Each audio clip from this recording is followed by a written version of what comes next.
ஆயிஷா ரலியல்லாஹு அன்ஹாவுடைய வீட்டில் நபி அவர்கள் இருக்கின்ற பொழுது இன்னொரு மனைவியுடைய வீட்டிலிருந்து ஒரு கறி வருகிறது, சாப்பாட்டுக்குரிய ஒரு உணவு வருகிறது, ஒரு கறி ஆணம் வருகிறது. ஊழியர் கொண்டு வருகிறார். ஆயிஷா ரலியல்லாஹு அன்ஹாவுடைய தவணை அவர்களுடைய வீட்டிலே தங்கியிருந்த நாள். இன்னொரு மனைவியிடமிருந்து வருகும் பொழுது ஆயிஷா ரலியல்லாஹு அன்ஹா ஆத்திரப்பட்டார்கள். கொஞ்சம் அவர்களுக்கு ஆத்திரம் வந்து விட்டது. அந்த கறிக்கோப்பையை எடுத்து அந்த விரிப்பிலே சுஃப்ராவிலே வைப்பது போன்றோ அப்படியே கொஞ்சம் உரமாக கொஞ்சம் கடினமாக வைத்து விட்டார்கள்.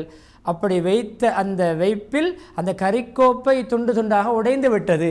எப்படியான ஒரு கட்டம்! பிறருடைய ஒரு சொத்து, அல்லாஹ்வுடைய ஒரு ரிஸ்க், ஆகாரம், ஒரு கறி, ஒரு உணவு, அதை அவர்கள் உடைத்து கொட்டியிருக்கிறார்கள். எவ்வளவு பெரிய ஒரு பிரசங்கம் புரிந்திருக்க வேண்டும், நிகழ்த்தியிருக்க வேண்டும், எவ்வளவு கடுமையான எச்சரிக்கைகளை விடுத்திருக்க வேண்டும். ரிஸ்கை, அல்லாஹ்வுடைய ரிஸ்கை நாசமாக்கி விட்டீர்கள் ஆயிஷாவே. இன்னும் அவருடைய உடைமை, கோப்பை, பாத்திரத்தை உடைத்து விட்டீர்கள் ஆயிஷாவே.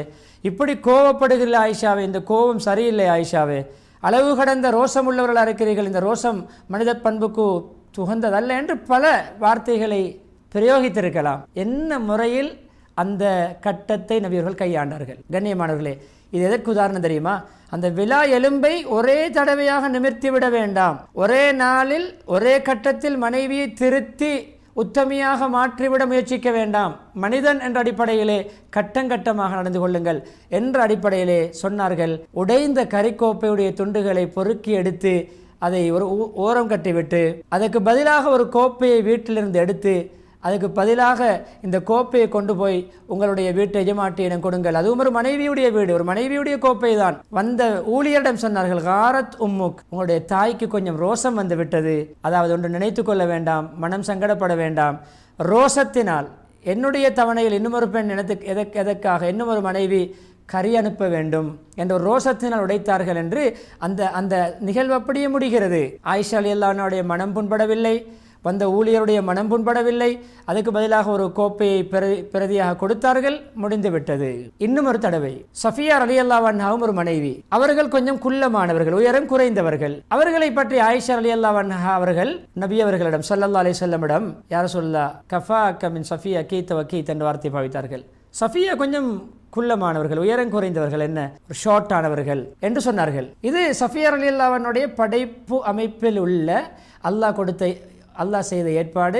ஆனால் சஃபியா ரலியல்லாஹு அன்ஹா விரும்ப மாட்டார்கள். பிறர் விரும்பாததை அவர் இல்லாத பொழுது நாம் பேசுவதுதான் புறம். பிறர் விரும்பாததை அவர் இல்லாத சபையில் அவரை பற்றி பேசுவது புறம். இதை சஃபியா ரலியல்லாஹு அன்ஹா விரும்ப மாட்டார்கள் என்று தெரியும்.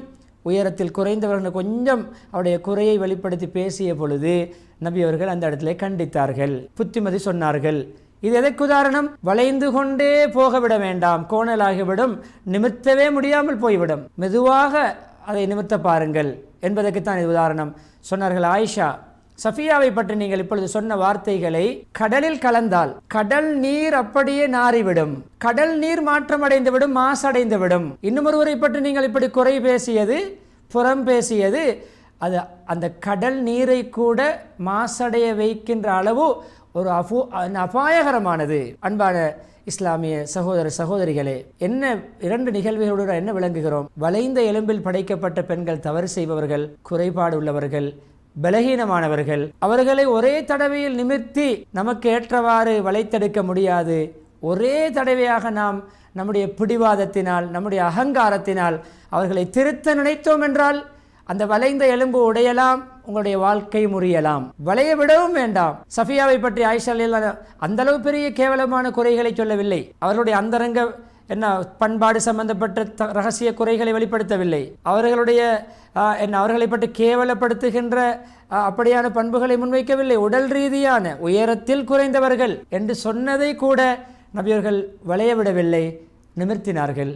எனவே அன்பான இஸ்லாமிய சகோதர சகோதரிகளே, குடும்ப வாழ்க்கை, கணவன் மனைவியுடைய உறவு இருக்கிறதே, அது சீராகினால் அந்த குடும்பம் சொர்க்க சாயலில் வாழும். அந்த குடும்பத்தில்